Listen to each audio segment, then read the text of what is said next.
Hi, I'm Jason, and in this video we will look at what level of filtration you may need.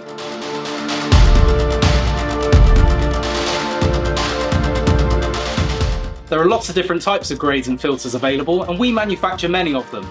From an initial filter such as a panel, which you might find on the inlet fresh air supply system as the first line of defence against general dust and dirt in the air, right through to our high-end HEPA filters, which filter right down to a fraction of a micron at exceptionally high efficiencies of over 99.9%. You'd find these in operating theatres and scientific laboratories. Sometimes you need multiple stages of filtration, with even secondary or third stage of filters. Each filter stage might control a different type of contaminant. The level of filtration depends on what particulates you're trying to filter and how critical the application is. Some filters are good at stopping dust, such as bags. Others are good at stopping odour, such as carbons. We can help you select the right filter for the job.